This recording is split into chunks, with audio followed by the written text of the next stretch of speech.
The New York Mets have clinched their spot in the 2022 Major League Baseball playoffs. Is it an accomplishment worth celebrating?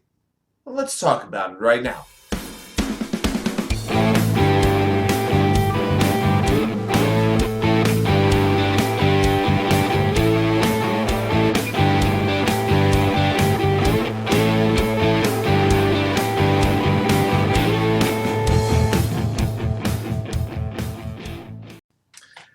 And welcome back to New York Sports WickerMedia. I am Wa2K99. Thank you for taking the time to watch this video.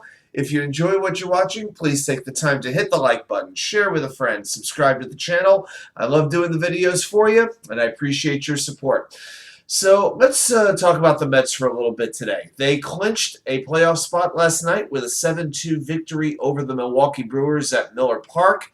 I refuse to call it by the new name. I have gone to enough games in Milwaukee, Wisconsin in my life, and I respect the Miller brand and that new name. It sounds like a double-A stadium name. It's just pathetic. But I'm very happy to see that the Mets did clinch. We would have liked to have seen it happen at home. The Mets have still never clinched anything at Citi Field. Not a wild card spot, not a division title, not a playoff series, nothing. So one of these days that will happen, but not the playoff spot. So there's been a little bit of controversy. There was even some question within the Mets brass themselves. Would the Mets celebrate this?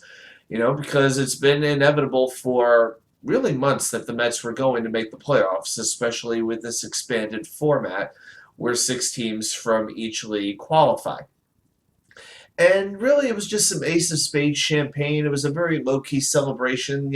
After the last out was clinched, after Adam Ottavino recorded that last strikeout, the players were high-fiving. There were some hugs, but there wasn't any jumping on each other. If you were watching the game and were watching the Mets celebrate that victory, you'd think it was just another solid win against a good team. And that's really how it came across. So for me, as a Mets fan of about 35 years now, it's been, because I can't count it my whole life. It wouldn't be fair because, I don't know about you, my memory doesn't really start till, I don't have too many memories from before I was 7, 8 years old or anything like that. I can't remember 1986. I was born in 81. I can't remember one moment from the 1986 season. I can't count it. So when you factor that in, for myself personally, it's really all about, if the playoffs are worth celebrating, was that your expectation going into the season? Because it's a good thing to make the playoffs in baseball. It's something to be happy about, something to be proud about.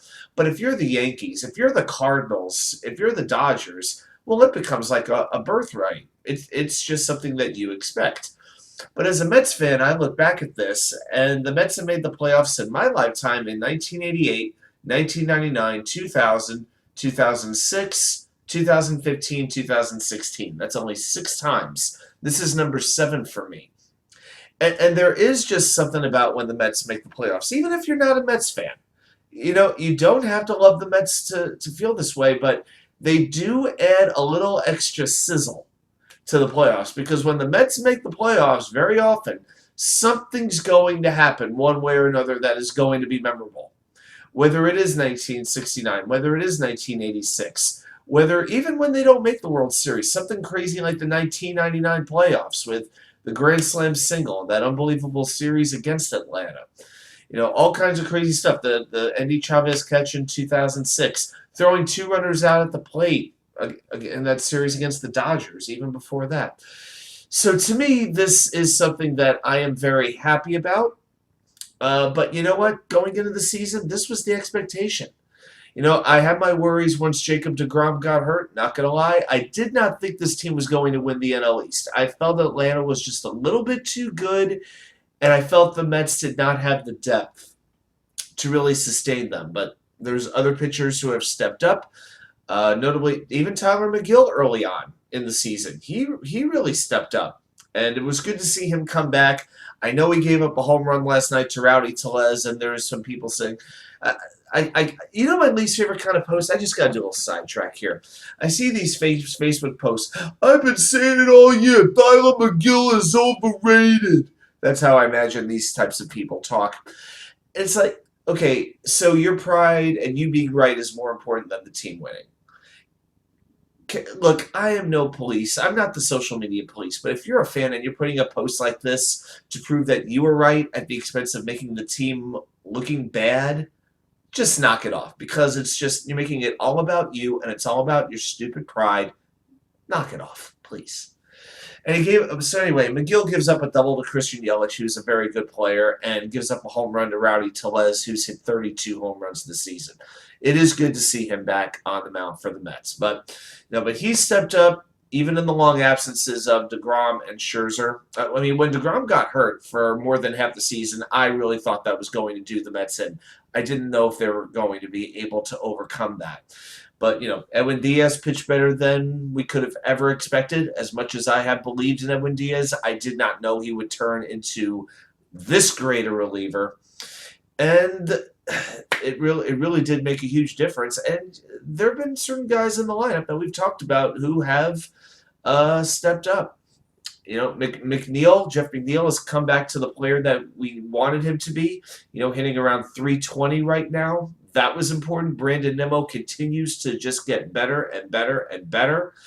Even guys like Thomas Nido have had their moments. They've had their clutch hits, which has been fantastic to see. Starling Marte, I never knew he was that good of a player. And he is a player the Mets need to get back before the playoffs start.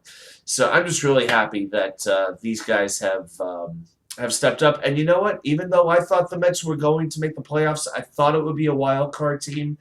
And right now, they very well may still be a wild card team. Right now, this is a tough week with the Braves playing Washington. Ugh, the disgusting Washington Nationals.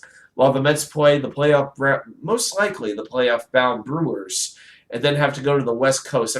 Who designed that schedule where the Mets had to play Milwaukee and then go out to Oakland, out to the West Coast? What kind of a schedule design is that? Just makes no sense. So you know what?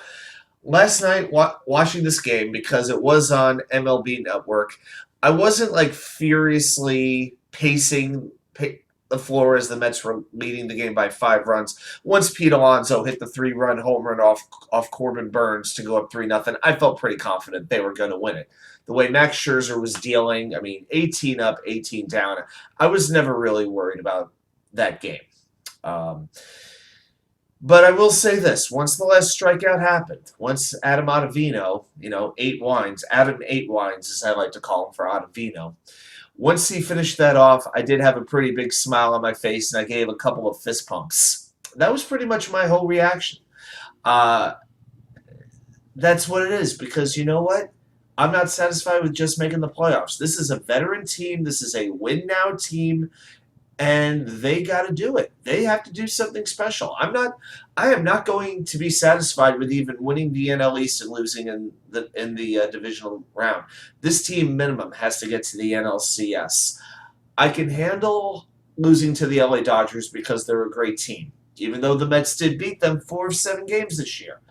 But I cannot handle losing to the Atlanta Braves in a series. If they lost to the Braves, and it is personal for me, my father is a Braves fan. Despite growing up in Brooklyn, New York, I grew up hating the Braves. Even when they were in the NL West, I have hated the Braves. The only team in sports that I hate more than the Atlanta Braves is the New England Patriots or whichever team Tom Brady is on at the moment. That's just reality. So to me, the Braves can never, ever lose enough. It wouldn't be as personal to me if this is with the Phillies or with the Nationals or with the Marlins, but it's Atlanta. I fully expect that this is going to come down to those last 6 games because the Mets go to Atlanta in the next to last series of the season. The Mets better be up by 1 game. I really want to see them up by 1 game. The Mets only need to win 1 game against Atlanta to clinch the season series. So if they finish tied, if the 2 teams finish tied, then the Mets would win the division. So I'm very happy to see they clinch the playoffs, but you know what?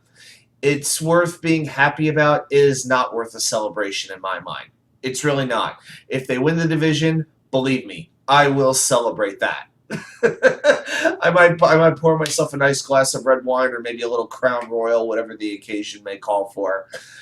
So this is just one step. I think owner Steve Cohen had a good perspective the celebrations will get bigger, but right now, just keep it low-key, keeping it all in perspective. And I like that because this is a team that has bigger goals in mind and isn't satisfied with just good accomplishments. This team wants to be great. Well, thank you for taking the time to watch this video, and I'll see you back here with more content from you know where, the Wicker Chair.